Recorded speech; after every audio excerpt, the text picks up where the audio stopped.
The A320 electrical system is quite similar to electrical systems which you are familiar with. It is simply more automatic and easier to use. There are two engine-driven generators. The generators maintain a constant speed by a drive mechanism known as an integrated drive generator, IDG. Each generator supplies alternating current, AC, to its own bus. Generator 1 to AC bus 1, Generator 2 to AC bus 2. Each AC bus supplies its own transformer rectifier, TR.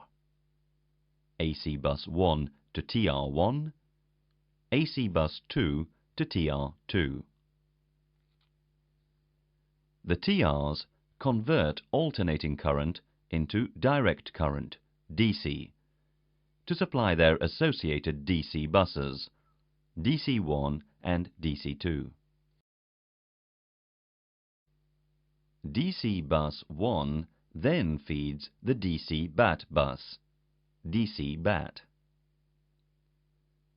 The DC battery bus can charge the batteries or receive power from the batteries as required. This will be further explained in normal operation. The electrical system also includes two essential buses. The AC essential bus, fed by AC bus 1, the DC essential bus, fed by DC bus 1 via DC BAT bus. This is the basic electrical system. We will now introduce some other components which supply the basic system. The electrical network can also be supplied by the APU generator. These three generators are all identical, and any one of them can supply the entire aircraft electrical needs.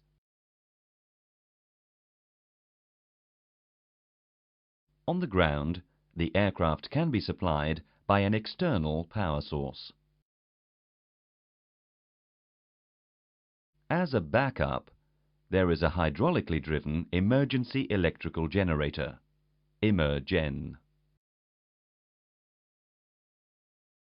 The hydraulic power to drive the emergency generator is provided by a ram air turbine, RAT, located in the belly fairing, which extends in case of severe electrical or hydraulic failures. The electrical system is also fitted with an essential transformer rectifier, essential TR. The essential TR can power the essential DC bus from the emergency generator in case of severe electrical failure. Note, we will see the emergency generator and the essential TR in detail in the abnormal operation module. Finally, a static inverter allows part of the AC electrical network to be supplied from BAT 1. Now, let's see how this information is presented to the pilots in the cockpit. We will introduce the ECAM electrical page. You can see that most of the components we have talked about are displayed on the ECAM page. Let's briefly review the basic system using the ECAM electrical page. Gen 1 and Gen 2 supplying AC bus 1 and AC bus 2.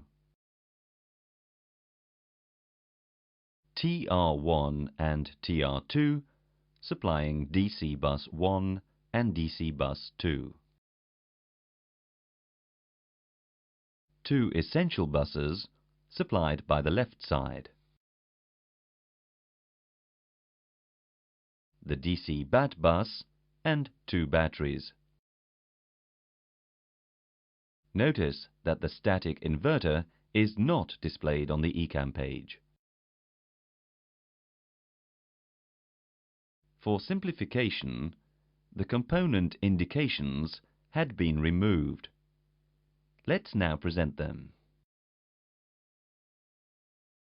As shown, each component can be monitored via its indications. These indications are voltage,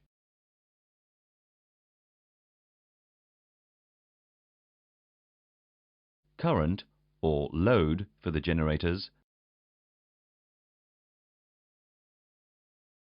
frequency,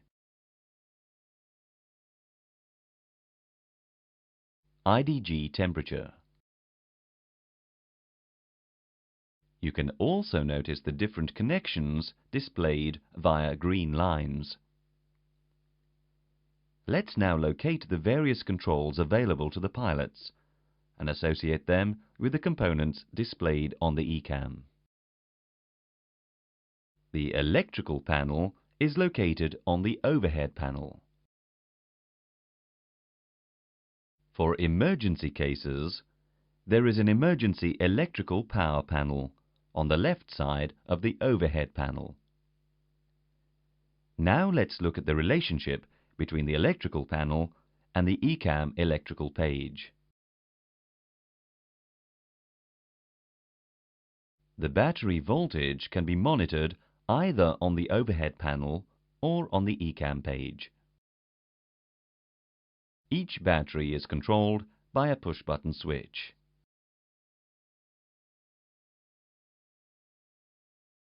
Both main generators and the APU generator are controlled by their associated push-button switch.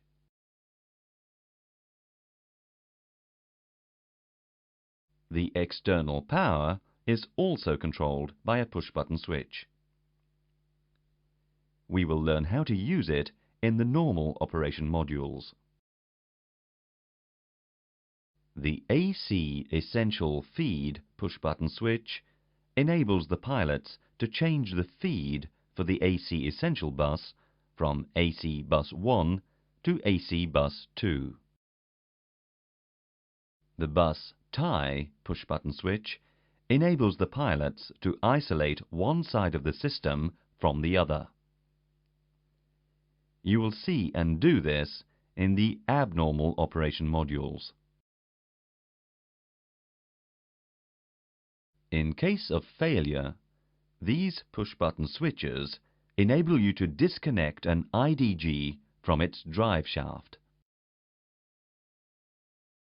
The controls and indications on the emergency electrical power panel will be covered in the abnormal operation modules.